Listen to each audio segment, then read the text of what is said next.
Bonjour. Alors, nous sommes ici à la ferme Natura. C'est ici que nous habitons, Nadine, les enfants et moi-même. Ici donc c'est la ferme Natura. Qu'est-ce que nous faisons concrètement?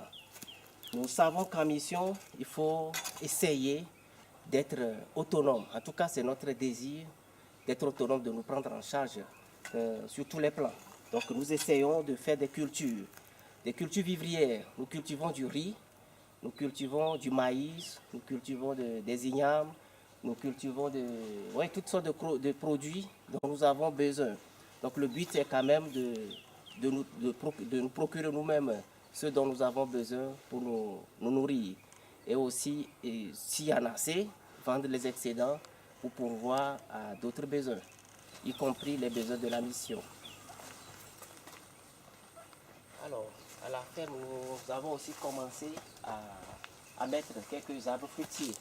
Ça, c'est le manguier.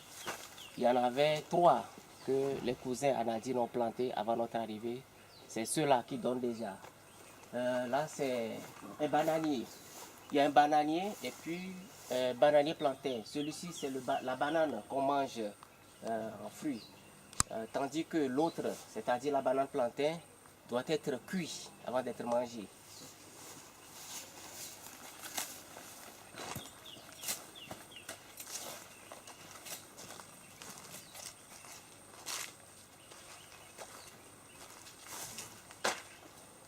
Voici notre rizière. C'est la 2e fois que nous cultivons du riz. Lorsque nous sommes venus ici, tout était vraiment informe, les personnes ne s'y intéressent. Nous avions demandé ceci à Dieu, nous avons prié et demandé que Dieu nous accorde un espace pour pouvoir cultiver du riz et Dieu nous a exaucés. Miraculeusement, c'est le propriétaire eux-mêmes qui sont venus nous proposer cet endroit et on l'a pris. C'est ainsi que nous avons acquis un petit espace où nous pouvons cultiver du riz. Cette année, j'ai fait environ 1500 mètres carrés de riz. Mais j'ai été un peu trop gourmand, je l'ai fait trop tôt dans le but de pouvoir faire 2 récoltes. Alors, l'inconvénient que j'ai eu cette année, c'est que du moment où notre riz est bien avancé, tous les oiseaux du quartier, ou même je dirais de Palémé, sont venus s'approvisionner ici. Donc ils ont beaucoup mangé mon riz, je n'en ai pas eu beaucoup. Mais la 2e récolte, c'est elle qui pointe là. Donc j'ai la chance d'en avoir un peu plus. En fait, tout cet espace-là nous a servi à faire du jardin. Parce qu'en réalité, nous cultivons du jardin avec 3 femmes, dont une veuve, et puis 4 jeunes filles qui font aussi de la culture maraîchère avec nous pour pourvoir aux besoins de l'école. Alors, cette parcelle, lorsque nous la cultivons pendant la saison sèche, les dames qui viennent, elles n'ont pas de boulot, leurs maris n'ont pas de boulot, donc elles viennent en ce moment, donc c'est une occupation pour elles, ça les aide aussi à tourner. Nous avons eu des témoignages vraiment très encourageants là-dessus. Il y a parmi les dames, une dame, enfin la femme du pasteur qui travaille avec moi, elle vient aussi travailler avec nous à faire du jardin. Et il y a eu un moment où on n'a pas pu faire du jardin, tout de suite ils l'ont senti dans leur budget et ça nous a encouragé quand même à chercher, à faire plus. Alors cet espace, quand la saison des pluies passe, eh bien c'est le même espace que nous utilisons pour faire du riz parce que c'est un endroit très humide. Donc l'eau elle est partout. Pendant la saison sèche, nous essayons aussi de faire un peu du jardin, mais là c'est plus difficile parce qu'il faut pouvoir arroser. Ça demande pas mal d'eau, donc on a un puits qui nous sert d'arroser.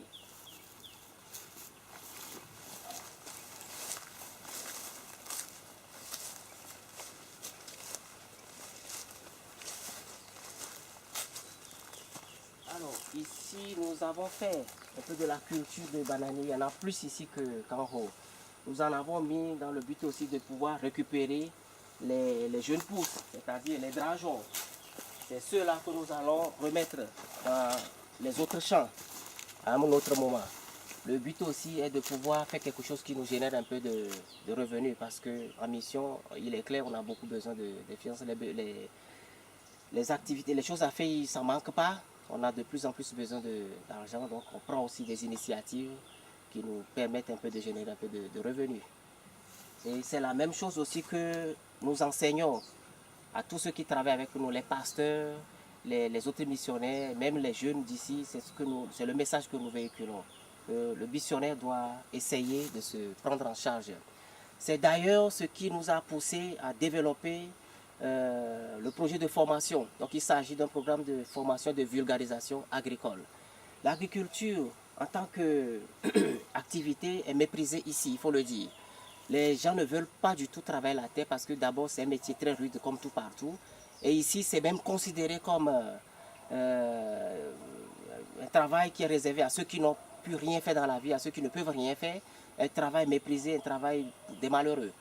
Néanmoins, nous croyons que non, il faudrait rectifier cette façon de penser, c'est pas correct. L'agriculture est un métier.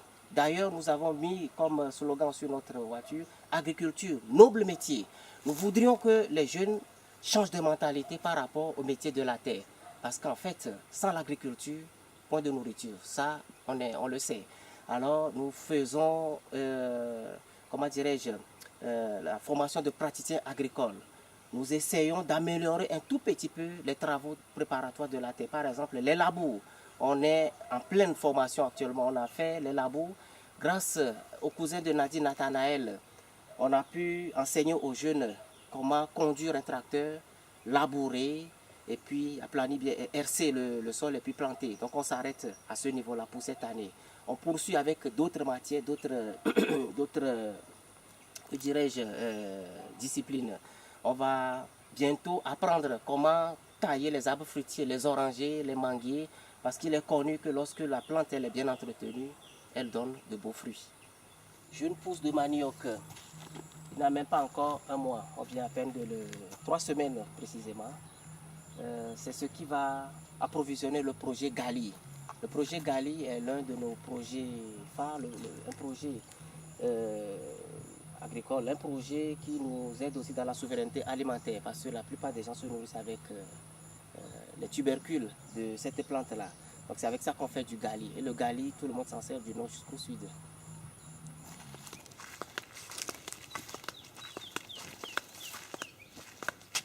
Ça, c'est les briques que Samuel et David ont préparées là pendant leurs vacances, qui ont servi aussi à construire la bergerie, parce que c'est des briques qui maintiennent beaucoup la fraîcheur.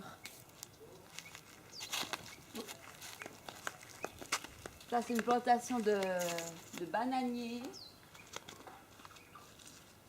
que Joanie l'a mis il n'y a pas très longtemps et qui a très bien poussé.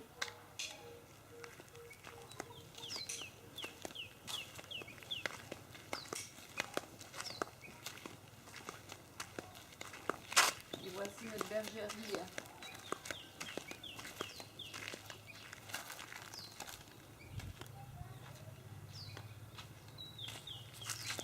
C'est ici que nous pensons à faire l'élevage de chèvres.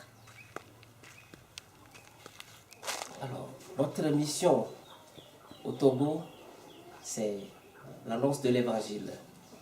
L'évangile entier pour l'être humain entier. Pourquoi ceci? Nous comprenons que Jésus lui-même, quand il est venu, il s'est occupé, il s'est soucié de l'être dans toute sa globalité. Il ne s'est pas occupé que d'une partie de l'être humain.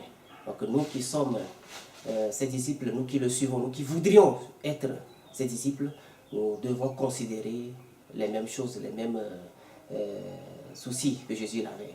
Donc nous essayons d'évangéliser, on va dans des villages très reculés où très souvent les églises ne veulent pas aller. Donc on a une équipe, c'est le groupe missionnaire. C'est des gens très motivés, il y a des pasteurs, il y a des évangélistes, des simples fidèles d'église.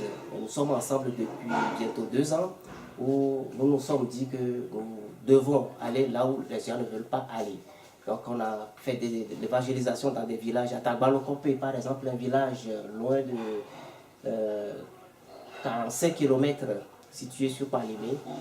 Ce que nous avons vécu est tout simplement encourageant. Des témoignages, des conversions authentiques, des gens qui se sont convertis, on les voyait dans l'ombre, c'est une nuit, on a fait 3 nuits là-bas, les gens qui étaient dans l'ombre, au moment de lever le main pour recevoir Jésus, loin quelque part, parce que moi je me permettais de faire un peu le tour pour voir ce qui se passait, c'est vraiment encourageant de voir des gens dans les villages qui reçoivent Jésus. Et là-dessus, nous essayons aussi de faire des activités qui peuvent aider les gens à se prendre en charge, parce que dans ces villages, la misère, il n'y a pas besoin d'en parler.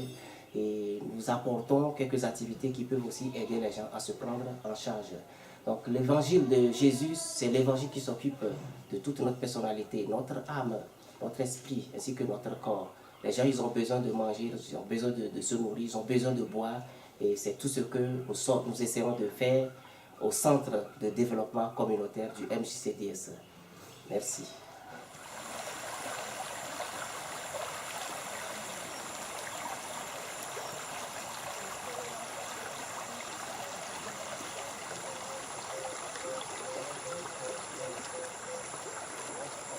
Nous sommes donc au Centre de développement communautaire, un ministère du mouvement de jeunes chrétiens pour le développement et la solidarité, MJCDS.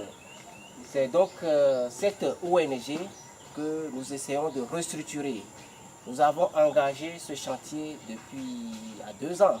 Donc c'est un vaste chantier, un chantier pour lequel nous avons besoin de toute la grâce de Dieu, toute l'aide de Dieu. Alors, la formation et vulgarisation agricole, comme vous la voyez, c'est vraiment une activité toute nouvelle. Les gens ne veulent plus faire l'agriculture, je l'ai dit tantôt. Nous essayons d'aider les gens à changer de regard par rapport au métier de la terre. L'agriculture, c'est un noble métier, comme nous l'avons écrit ici.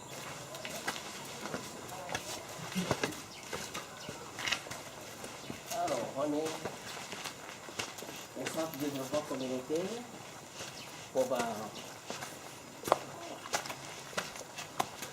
C'est le bureau provisoire de notre ONG MJCDS.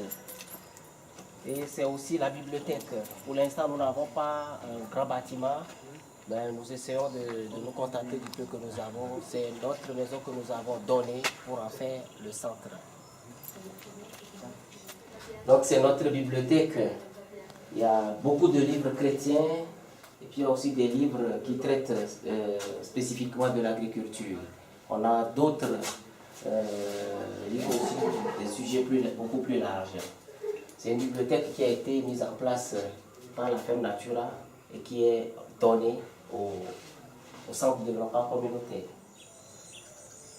Je profite là-dessus pour remercier tous ceux qui prient pour nous, tous ceux qui nous soutiennent aussi et tous ceux qui nous visitent, nous donnent des conseils, nous prodiguent des conseils. Que Dieu bénisse chacun. Il y a beaucoup à faire. En Afrique, on dit toujours, il y a tout à refaire. Donc nous nous sommes mis en route avec l'aide du Seigneur, ça va aller. Merci.